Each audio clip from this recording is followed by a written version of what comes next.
నమస్తే BCN news కి స్వాగతం। నా పేరు నీలిమ। ముందుగా ముఖ్యాంశాలు। టీడీపీ విధ్వంసాలకు పాల్పడుతుందన్న వైసీపీ అధినేత జగన్ వైసీపీ క్యాడర్ను భయాందోళనలకు గురి చేస్తుందని ఆరోపణ।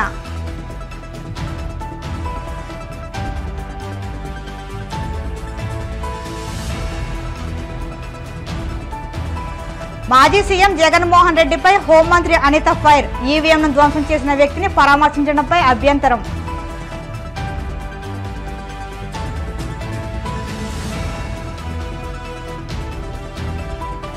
అనకాపల్లి జిల్లా ఏఎల్పురంలో అల్లూరి 127వ జయంతి ముఖ్య అతిథిగా హాజరైన శాసన సభాపతి అయ్యన్న పాత్రుడు।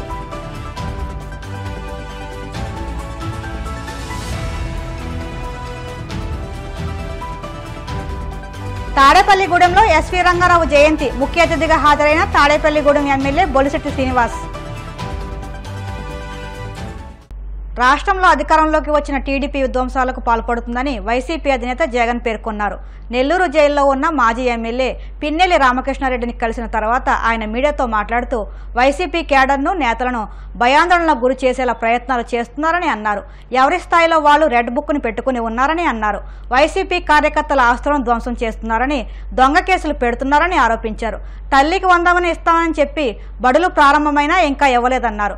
అధికారంలోకి వచ్చిన తర్వాత హామీలను అమలు చేయడంలో పూర్తిగా విఫలమయ్యారని అన్నారు। ప్రజల్లో వ్యతిరేకత వల్ల వైసీపీ ఓడిపోలేదన్న జగన్ కేవలం చంద్రబాబు మోసపూరిత వాగ్దానాలను ప్రజలు నమ్మడం వల్లనే వైసీపీ ఓటమి పాలైందన్నారు। అన్యాయంగా పిన్నెల్లి రామకృష్ణారెడ్డిపై కేసులు పెట్టారని, 4 సార్లు ఎమ్మెల్యేగా గెలిచిన వ్యక్తిపై కేసులు పెట్టడం సరికాదని అన్నారు। రానున్న రోజుల్లో ప్రజలే చంద్రబాబు ప్రభుత్వానికి తగిన బుద్ధి చెబుతారని అన్నారు। పిన్నెల్లి రామకృష్ణారెడ్డి మీద తన మీద ఏకంగా 307 అంటే అటెంప్ట్ టు మర్డర్ లాంటి కేసులు పెట్టి ఏ రకంగా అన్యాయంగా తనను జైల్లో నిర్బంధించడం జరుగుతా ఉందో కూడా చూస్తా ఉన్నాం। ఈరోజు రాష్ట్ర వ్యాప్తంగా కూడా ఇదే కార్యక్రమాలు జరుగుతా ఉన్నాయి। రాష్ట్ర వ్యాప్తంగా కూడా కేవలం తెలుగుదేశం పార్టీకి, చంద్రబాబు నాయుడు గారికి ఓటు వేయలేదు అన్న ఒకే ఒక్క కారణంతో ఏకంగా ఆస్తులను ధ్వంసం చేస్తా ఉన్నారు, దొంగ కేసులు పెడతా ఉన్నారు।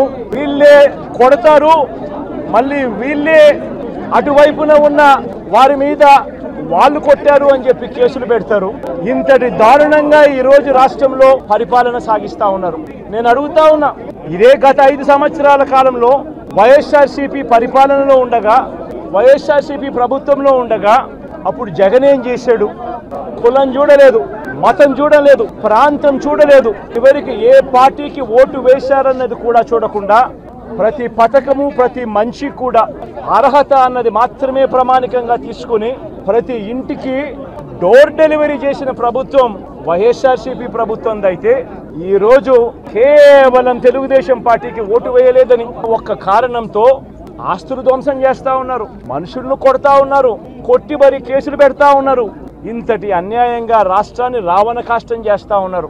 ఇవన్నీ ఏదైతే చేస్తా ఉన్నారో ఇవన్నీ కూడా శిశుపాలుని పాపాల మాదిరిగా ఇవన్నీ కూడా పాపాలు పండుతాయి।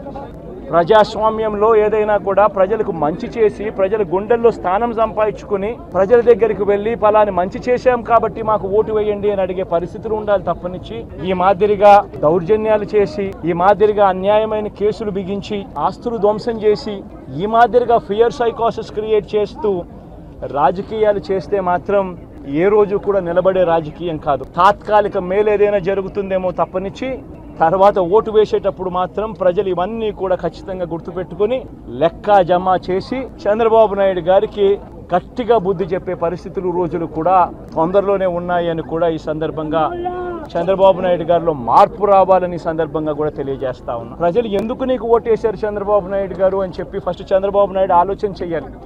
ఒకవైపున వైఎస్ఆర్ కాంగ్రెస్ పార్టీ ప్రజల్లో వ్యతిరేకత వల్ల ఓడిపోలేదు, ప్రజలకు మంచి చేసి వైఎస్ఆర్ కాంగ్రెస్ పార్టీ ఓడిపోయింది। ఎందుకు ఓడిపోయింది అని అంటే చంద్రబాబు నాయుడు చేసిన మోసపూరిత హామీలకు ప్రజలు కాస్తో కూస్తో కొద్దిగా ఆ 10% కాస్త అటువైపున షిఫ్ట్ అయ్యి చంద్రబాబు నాయుడు గారు అధికారంలోకి వచ్చిన పరిస్థితులు। మరి చంద్రబాబు నాయుడు అధికారంలోకి వచ్చిన తర్వాత ఈరోజు రైతులకు ఇస్తానన్న రైతు భరోసా 20,000 రూపాయలు ప్రతి రైతన్నకి ఇస్తానన్నాడు। వ్యవసాయం స్టార్ట్ అయింది, ఖరీఫ్ మొదలైంది, పంటలు వేగంగా వేస్తా ఉన్నారు రైతన్నలు। ఇంతవరకు రైతు భరోసా 10,000-20,000 రూపాయలు ఇస్తానన్న దానికి అతి గతి లేదు। అమ్మఒడి కింద జగన్ 15,000 ఇస్తాను అని అంటే కాదు చంద్రబాబు నాయుడు వస్తే ఎంతమంది పిల్లలు ఉంటే అంతమందికి ఇస్తాడు, ప్రతి ఒక్కరికి 15,000 ఇస్తాడు అని చెప్పారు. రాష్ట్రంలో 1 కోటి మందికి పైగా పిల్లలు బడియీడు పిల్లలు ఉన్నారు. బడులు స్టార్ట్ అయ్యాయి. ఆ ప్రతి తల్లి కూడా అడుగుతా ఉంది, తల్లికి వందనం అని పేరు పెట్టావు, అమ్మఒడి అనే పథకాన్ని పేరు మార్చావు, మరి ఆ డబ్బులు ఏమైనాయని చెప్పి గవర్నెన్స్ మీద కాస్త ధ్యాస పెట్టి ఆ తల్లులకు ఇచ్చే డబ్బులు ఇచ్చే కార్యక్రమం చూడండి.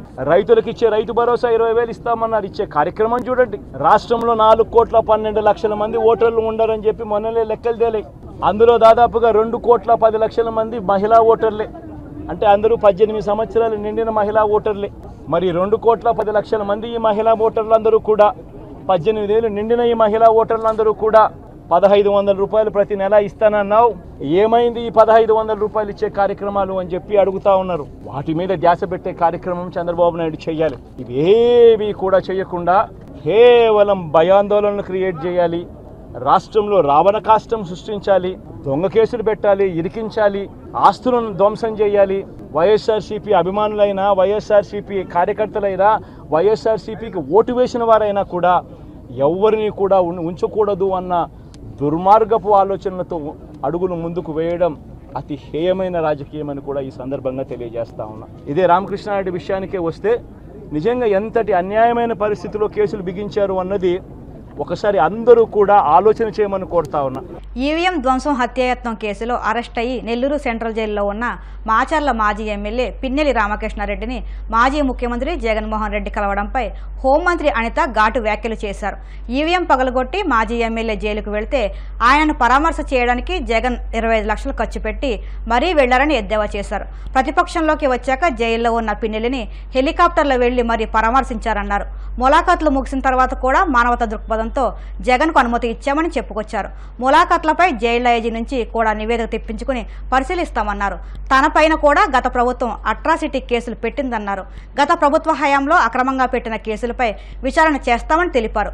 న్యాయపరంగా చర్చించి తదుపరి నిర్ణయం తీసుకుంటామని హోంమంత్రి అనిత వెల్లడించారు. పిన్నెల్లి ఆయన మీద ఒక హత్యాయత్నం, ఈవీఎం బాక్సులు బదలగొట్టారన్న ఒకటి, ఇవన్నీ కూడా రికార్డెడ్ గా దొరికినాయి. రికార్డెడ్ గా దొరికిన తర్వాత అరెస్ట్ ప్రక్రియ అనేది ఎలా జరిగిందో మనందరికీ కూడా తెలుసు. ఆయనని తీసుకెళ్లి ఆయన పరామర్శించడానికి జగన్మోహన్ రెడ్డి అనే వ్యక్తి, ఒక మాజీ సీఎం, ఫస్ట్ తీసుకున్న ప్రోగ్రామ్ కూడా ఏంటంటే ఒక ఖైదీని వెళ్ళి కలవటానికని ప్రోగ్రామ్ తీసుకున్నారు. అది అతని ఇష్టం. అది కూడా ఏంటి, ఒక 25 లక్షల రూపాయలు ఖర్చు పెట్టుకుని అక్కడికి వెళ్ళి ఒక హెలికాప్టర్లో వెళ్ళారు. ఒక డబ్బున్నవాడు వెళ్ళాడు, తీసుకొని పెట్టుకున్నాడు. నేను ఇక్కడ ఏమంటానంటే యాక్చువల్గా పిన్నెల్లి గారికి ఉన్న ములాఖాతులు టైం అయిపోయింది కాబట్టి అయినా కూడా హ్యుమానిటీ గ్రౌండ్స్లో ఒక ఎక్స్-సీఎం రిక్వెస్ట్ చేస్తే పర్మిషన్ ఇచ్చాం. ఇంతకుముందు చంద్రబాబు నాయుడు గారిని అక్రమంగా జైల్లో పెట్టినప్పుడు కుటుంబ సభ్యులకి 3వ ములాఖాత్ ఇవ్వాలంటే ఇచ్చేవారు కాదు. కానీ ఈరోజు మేము ఏం చేసాము, అతని రిక్వెస్ట్ అంటే అతనికి పర్మిషన్ లేదన్న సంగతి కూడా తెలుసుకున్న తర్వాత కూడా అతను రెడీ అయ్యారంటే అక్కడ గలాటా సృష్టించడానిక. యాజ్ పర్ రూల్కి పైకి వచ్చి హ్యుమానిటీ బేసిస్ మీద ఇచ్చాం. చాలా మంది చెప్తున్నారు దండోపదండాలకు వెళ్తున్నారు, అలాగే వెళ్తున్నారు, ఇలాగ వెళ్తున్నారని. నేను ఒకసారి ప్రెసిడెన్స్ ఐసీ గారితో కూడా మాట్లాడినా, అసలు ఎంతమంది ములాఖాతులు వెళ్తున్నాయి, యాజ్ పర్ రూల్ ఎలా వెళ్తున్నాయి, మేము అన్నీ కూడా మాట్లాడుకుంటున్నాం. ఆయన బయటకు వచ్చి ఈరోజు అక్రమంగా అరెస్టులు చేశారు. అక్రమంగా ఏం సీసీ ఫుటేజ్ చూసిన వాళ్ళు ఎవరైనా అక్రమ కోర్టు ఇచ్చిందండి అతను అరెస్ట్ చేయమని. దాడులు ఎవరు చేశారు ఈ రోజుకి నాకు చెప్పండి. దాడులు చేసినట్టు ఎక్కడైనా రికార్డెడ్గా ఉన్నాయా? ఎవరైనా కంప్లైంట్ ఇచ్చారా? ఏదైనా త్రూ రూల్ ప్రకారం చేస్తున్నాము. రూల్ ప్రకారం చేసేటప్పుడు దాన్ని కూడా దాడుల కింద మాట్లాడుకోవాలనుకుంటే మరి గత 5 సంవత్సరాలు చేసింది ఏమనుకోవాలి? మేము స్టార్ట్ అయిన దగ్గర నుంచి మొదలు పెట్టారు కదా, ప్రజావేదిక కూల్చిన దగ్గర నుంచి మొదలు పెట్టారు కదా. మాలాంటి వాళ్ళందరి మీద కూడా నా మీద ఒక 23 కేసులు, ఈవిడి మీద ఒక 7 కేసులు. ఏంటవన్నీ? అవన్నీ మేము కక్ష తీర్చుకోవాలని మేమే మాట్లాడలేదు కదా. కక్ష తీర్చుకోవాలనుకుంటే వేరేగా ఉండేది. కానీ ఈ రోజుకి కూడా మేము పబ్లిక్కి చెప్తున్నాం, చూపిస్తున్నాం, ఇది ఇలా జరుగుతుంది అని చూపిస్తున్నాం. దానికి ప్రతీకార దాడులు ఎక్కడ జరిగినాయండి? ప్రతీకార దాడులు అంటే రెచ్చగొడుతున్నారా? ఈరోజు వచ్చి మీరు అది అడుగుతున్నారే కానీ పక్కన చంద్రశేఖర్ రెడ్డి అక్కడికి వెళ్ళి మున్సిపల్ ఉద్యోగుల్ని తోసేసిన సంఘటన అడగరు. అదెవరు కేసు పెట్టారో చూడండి ఒకసారి వెళ్ళి. మేము మాట్లాడితే మళ్ళీ కేసు పెట్టారేమో. ఎక్స్ఎమ్మెల్యే. నేను ఏమంటానంటే మీరు క్వశ్చన్ చేసేటప్పుడు కూడా కార్నర్ సెట్ క్వశ్చన్ చేస్తే మేము అంతే కార్నర్గా మేము సమాధానం చెప్తాం. అట్రాసిటీ కేసు నా మీద ఉంది. నేను కడపకి వెళ్ళి కోర్టుకి అటెండ్ అవుతున్నా. డీసీపీ గారు కూడా చెప్తున్నాను నేను, అది ఏదో చూడండి సార్ అని.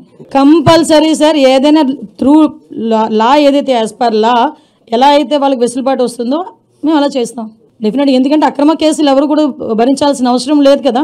కొన్ని ఛార్జ్షీట్ వేసిన ఉన్నాయి, కొన్ని ఛార్జ్షీట్ వేయని ఉన్నాయి, చాలా ఉన్నాయి ఇష్యూస్ అన్ని. బట్ అన్నిటి మీద ఎంక్వైరీ చేస్తామండి. రీ ఎంక్వైరీ చేయించి అవి కానీ అక్రమం అని తేలితే కనుక వెంటనే ప్రభుత్వ నిర్ణయం తీసుకుంటాం. రాష్ట్రంలో గృహ నిర్మాణం పూర్తి చేయడానికి 100 రోజుల ప్రణాళికపై హౌసింగ్, ఐ&పిఆర్ శాఖ మంత్రి కొలుసు పార్థసారథి ఉన్నత స్థాయి సమీక్ష నిర్వహించారు. సచివాలయంలో రాష్ట్ర స్థాయిలో హౌసింగ్ అధికారులతో ఈ సమీక్ష నిర్వహించారు. ఈ సమీక్షకు ప్రత్యేక ప్రధాన కార్యదర్శి అజయ్ జైన్, ప్రత్యేక కార్యదర్శి మైడిన్ దివాన్, హౌసింగ్ ఎండీ గిరీష తదితరులు పాల్గొన్నారు. Pollution control board chairman Sameer Sharma car driver నాగరాజును విజయవాడ పోలీసులు అదుపులోకి తీసుకున్నారు. సమీర్ శర్మ ఆదేశాలతోనే రికార్డులను ధ్వంసం చేసినట్లు డ్రైవర్ నాగరాజు తెలిపారు. సీఎంఓ ముత్యాల రాజు ఓఎస్టీగా సాయి గంగాధర్ పనిచేశారు. పొల్యూషన్ కంట్రోల్ బోర్డులో సీనియర్ ఏఎంగా సాయి గంగాధర్ 2 చోట్ల కొనసాగుతున్నారు. కార్లు లేకుండానే కార్లు ఉన్నట్లు బిల్లు తీసుకున్నారు. ఈ వ్యవహారంలో హెడ్ ఆఫీసులో section head Srinivas, Sameer Sharma, OSD రామారావులు మాత్రం ఉన్నట్లు డ్రైవర్ నాగరాజు తెలిపారు. సమీర్ శర్మ ఆదేశాలతోనే డాక్యుమెంట్లు, హార్డ్ డిస్కులు దాచామని, ఇప్పుడు వాటిని కారులో తీసుకొచ్చి దహనం చేసినట్లు డ్రైవర్ నాగరాజు తెలిపారు. అనకాపల్లి జిల్లా నర్సీపట్నం నియోజకవర్గంలోని ఏఎల్పురంలో అల్లూరి సీతారామరాజు 127వ జయంతిని ఘనంగా నిర్వహించారు. ఈ కార్యక్రమానికి ఆంధ్రప్రదేశ్ శాసనసభాపతి చింతకాయల అయ్యన్న పాత్రుడు, ఉత్తరాంధ్ర ఎమ్మెల్సీ చిరంజీవిరావు ముఖ్య అతిథులుగా హాజరయ్యారు. ఈ సందర్భంగా అయ్యన్న పాత్రుడు మాట్లాడుతూ, విప్లవ వీరుడు, స్వాతంత్ర సమర యోధుడు అల్లూరి సీతారామరాజు 127వ జయంతి జరుపుకోవడం ఆనందంగా ఉందని అన్నారు. అల్లూరి సీతారామరాజు సమాధి పార్కుకు 50 లక్షల రూపాయల నిధులు మంజూరు చేస్తున్నట్లు ఆయన ప్రకటించారు. ఈ కార్యక్రమంలో Anakapalli SP Muralikrishna, collector Ravi Pattan Chetti, joint collector Jyotsna, నాయకులు, అధికారులు పాల్గొన్నారు. రామరాజు గారి 127వ జయంతి ఈ సందర్భంగా మన కృష్ణదేవిపేటలో ఈ కార్యక్రమం చాలా సంవత్సరాలకి మనం చేసుకుంటున్నాం. అతను గుర్తుగా ఇంతకుముందు మనం చేసుకునేవారని చంద్రబాబు గారు వచ్చిన తర్వాత గతంలో ప్రభుత్వ పండగ మార్చాలని చెప్పి ప్రభుత్వ పండగ మార్చాం. చంద్రబాబు నాయుడు గారు దీన్ని గతంలోనే ప్రభుత్వమే చెయ్యాలి ఈ పండగ. అల్లూరి సీతారామరాజు గారు ఒక శక్తి, ఒక వ్యక్తి కాదు. బ్రిటిష్ సైన్యం మీద ఆ రోజు బ్రిటిష్ సైన్యం అంటే చాలా పెద్ద ఫోర్స్. అటువంటి సైన్యాన్ని ఒక్కరూ ఎదిరించడం కాకుండా మన్యం ప్రజల తాలూకు సహకారాన్ని తీసుకొని బ్రిటిష్ సామ్రాజ్యాన్ని గడగడలాడించిన వ్యక్తి అల్లూరి సీతారామరాజు గారు. అటువంటి వ్యక్తి గురించి వింటున్నప్పుడు మనందరికీ కూడా రోమాలు లెక్కపొడుస్తాయి. అరే, ఒక వ్యక్తి ఇంత పోరాటం చేశాడా, బ్రిటిష్ సైన్యంతో పోరాడా, అంత పెద్ద సైన్యాన్ని గడగడలాడించాడని చెప్పి అందరి మనసుల్లో ఉంటుంది. అటువంటి వ్యక్తికి మనం బ్రతికున్నంత కాలం కూడా నివాళులు అర్పించవలసిన అవసరం ఉందని చెప్పి మా అందరి భావన, మీ భావన కూడా. అతనిలా పోరాటం చేయలేం, కానీ అతను పెళ్లి లేదు పాప, పెళ్లి చేసుకోకుండా పోరాటం చేశాడు. పెళ్లి జరగాలి, అతనికి జరిగే మూమెంట్లో కూడా పోరాటం కోసం పెళ్లి కూడా చేసుకోవడం మానేశాడు. కుటుంబాన్ని వదిలేశాడు. తల్లి వస్తుంది ఒక పక్క, సినిమాలు చూసాను, నాకు దిష్టి చూశాను. తల్లి వచ్చి, బాబు రారా, ఇంటికి రారా బాబు, పెళ్లి చేసుకోరా, నీకోసం ఒక అమ్మాయి రెడీగా ఉందరా బాబు అని చెప్తే, నాకు పెళ్లి కంటే ముఖ్యం దేశం తాలూకు స్వాతంత్రం చెప్పినట్టు మహా వ్యక్తి ఎంతమంది చెప్తారండి ఈ రోజుల్లో. అటువంటి వ్యక్తికి మనం అందరూ కూడా నివాళులు అర్పించవలసిన అవసరం ఉంది. వీలంత వరకు అతను అడుగుజాడలో నడలేము, అది మనం అనుకుంటాం, కానీ అంత మహానుభావులు కొంతమందికి అలవాటు ఉంటుంది. అది నడవలేకపోయినా, ఆచరించకపోయినా అప్పుడప్పుడు అతను స్ఫూర్తిగా తీసుకొని ముందుకెళ్ళవలసినటువంటి అవసరం ఉందని చెప్పి మనం చేస్తున్నాం. వచ్చి పువ్వులేసి వెళ్ళిపోవడం కాదు, మళ్ళీ ఇప్పుడు అయిపోయిందా, మళ్ళీ చనిపోయిన మన నుంచి రోజు వస్తాం లేదు పువ్వులేయడానికి. ఎక్కడి నుంచో దూరం నుంచి, నర్సీపట్నం నుంచో ఎక్కడి నుంచి రాలేరు. లోకల్గా అల్లూరి సీతారామరాజు సంఘం అనే సంఘం ఉంది కదా, మీరు కేడీలో కృష్ణదేవిపేట ఊళ్ళో గోళీలాట్లో ప్యాకెట్ బదులు రోజు సాయంత్రం వచ్చి గంట కూర్చోవచ్చు కదా ఇక్కడ. అక్కడ ఏదో రోడ్డు పక్కన కూర్చుని బదులు ప్రతిరోజు సాయంత్రం వచ్చి గంట అరగంట కూర్చుంటే ఈ పార్కుని డిస్ట్రాక్ట్ చేయరు. లేదా రాత్రులు వచ్చి ఎంతమందికి మందు కొడుతున్నారు. అల్లూరు సీతారామరాజు పార్కులో మందు కొట్టడమా, ఇంకా అంతకంటే పాపం ఏముందా? అల్లూరి సీతారామరాజు పార్కులో గంజాయి తాగడమా, ఇంకా అంతకంటే మహాపాపం ఏముందా? ఇవన్నీ చేసేసి మళ్ళీ అల్లూరి సీతారామరాజు రాజు గారి కోసం ఉపన్యాసాలు ఇస్తాం మనం. పద్ధతి కాదు. ఇప్పుడు కాసేపు ప్రకటనలు.